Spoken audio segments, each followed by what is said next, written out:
One. All right, I'm here with Mr. Kenny Cember, and what did you do? I got top 8 at the Omaha Regional with Rescue Ace Fiendsmith. All right, let's waste no time. Show us what you played. All right, so we got very obvious. We got 3 Hydrant, pretty self-explanatory, searches any Rescue Ace monster. Also, if you have another Rescue Ace card on the field or monster, it cannot be targeted.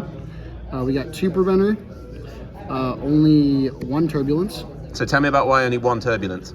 Because of the Fiendsmith package, you don't need to play 2 anymore because you just send it off Beatrice and then summon it back with Promethean Princess. Did the second effect ever come up? The second effect either didn't come up or I forgot about it, to be 100% honest. But most of the time, it just flat out never came up. Set 4 was enough, except against 10-5 players, they just dusted it away. And then 1 Airlifter because it's at 1. So that's it for the Rescue Ace monsters. Not many anymore. Now for the Rescue Ace spells, we got, of course, 3 emergency, 1 field spell. Did you feel the field spell was necessary? Field spell was 100% necessary. It's always absolutely demoralizing to your opponent when they go through your set 4, and then on the following turn, you add it with Airlifter, and then you shuffle back all the cards you used, and then draw 1. That's crazy. And then there are also certain situations where you'll open up both Airlifter and Hydrant, and you can use this card to do an extra normal summon, which is a really sick part of it. Not only that, but the extra attack and defense came up in a Kashtira matchup where I got nibbed a little too early, and I summoned Turbulence, and then Turbulence attacked over the nib, and we were in a very simplified game state because of skill drain. So this card actually came up huge. It's always really good. 1 Alert, 1 Extinguish, 1 Contain, and 1 Rescue. And I think that's pretty standard for Rescue Ace. There's not really any other traps that you need. So that's it for the Rescue Ace cards in general. Onto the Fiendsmith package, obviously 3 Engraver, 1 Lurie, 1 Trax. This isn't Musket, this is all you gotta play. Pretty easy. And onto the next package in the deck, that's absolutely mandatory. You got 3 Witch. So 3 Witch is a little uncustomary, right? How come you played that? Wanted. So thanks to a very good friend of mine who may or may not be filming this, the math was really important. I wanted to get up to around 92% chance to see a starter, and without 3 Airlifter, you got to figure out which starters you had in the deck. And this is probably one of the best starters you can see, as it's a special summon, and it gets you to the full combo. So 3 Witch, 3 Wanted, and 1 OSS. Great all day. Sadly, I didn't have any miracle draws with this, but this was pretty good. And by pretty good, I mean very good. I saw this quite a bit. Almost always baited out an Imperm. Just an insane card. This is probably going to 1. So that'll do it for the Wanted package. The next is the One-ofs, and there are 2 of them. 1 for 1 and Rhoda. And there's a fun story for 1 for 1. At one point I thought about cutting it, and then I got convinced by the same person that this is combo. And this came up absolutely clutch. There was a game where I got nibbed, and I activated this card. And I was like, I don't know what I'm going to do. I guess I'll have to summon another Hydrant. And I looked through my deck, and I remembered that Lurie was a level 1. And I just went full combo from there through nib. And my opponent told me, he's like, yeah, I probably just nibbed way too early. So that was crazy because I ended up winning that game through Nibiru at that time. And Airlifter's at 1, so you want another way to see it. So that's what Rhoda's for. Now to the non-engine. 3 Ash, 3 Valor. It's a great big one. 3 Imperm,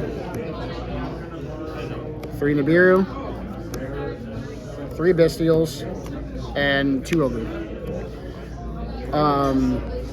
These are the big 15, the big 5 that you always play.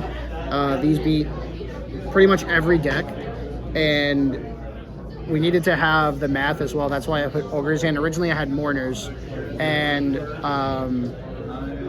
one of my consultants and I basically talked about why this was better than Mourner, and this actually came up pretty big. My round 8 voiceless opponent ended up beating me, but I got a win in game 2 because I ogred his barrier.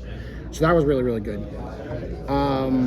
I am not sure what I would change going forward. I am considering trying Impulse and Fire Engine again, because that's what Logan Kite played in his list. He was very helpful in the playing and side patterns of this deck. So that's a small shout out to him there. So on to the extra, once I get all this done.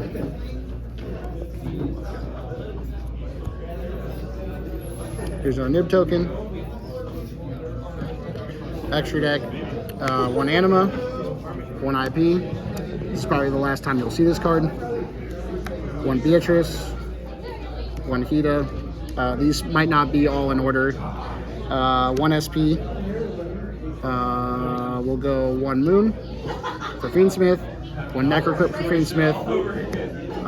Did you ever get to resolve the effect of Necrocrypt to draw? I did not. My opponent never activated a hand trap while this was on the field, and I never activated a hand trap while this was on the field.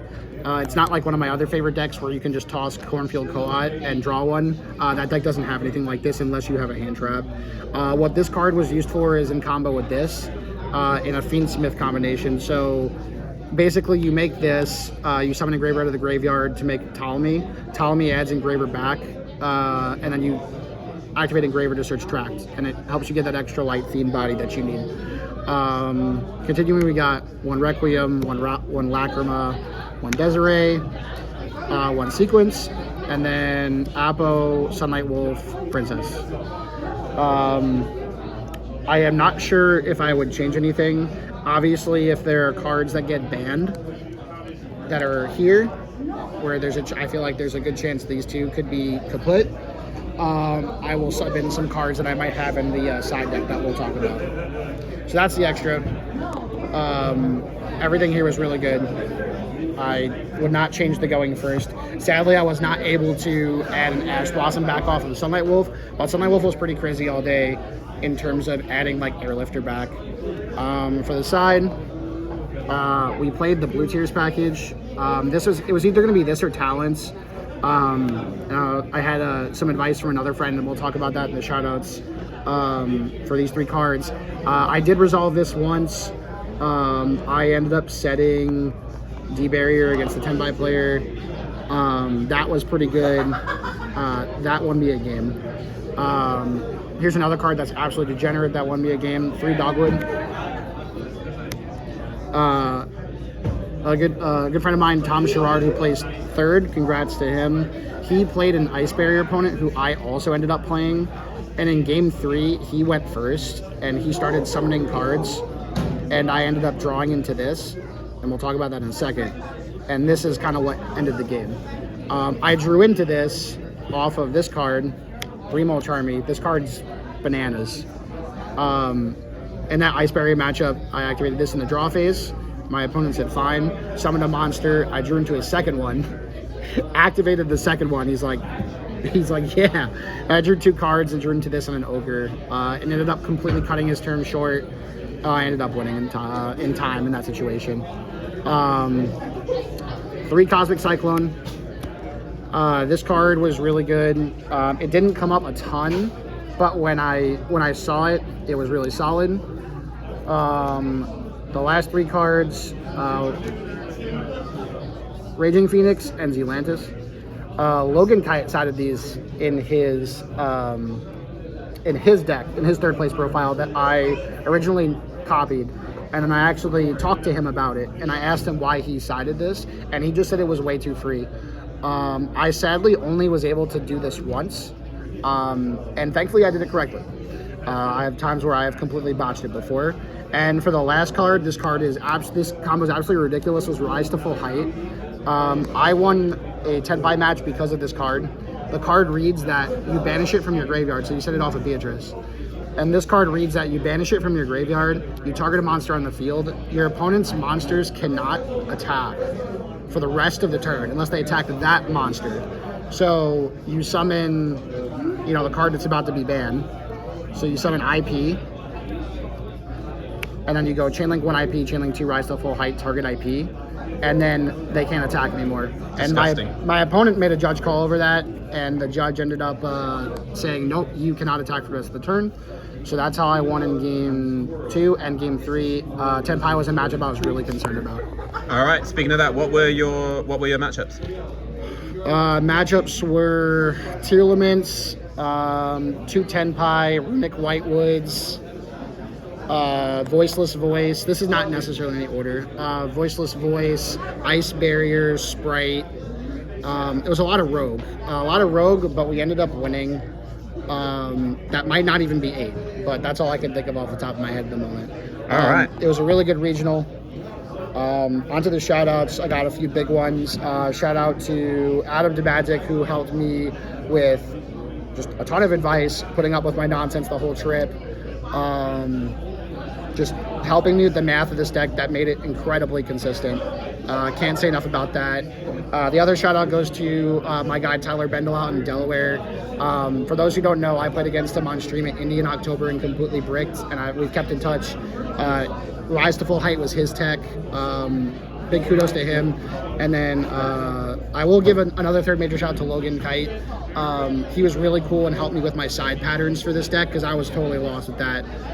So please, check out anything he has to say regarding Yu-Gi-Oh! He's awesome. Other shout outs, the Wise Sideman for the support. You know who you are. Really appreciate it. All right, Kenny. Thank you for the profile. Yeah, no problem.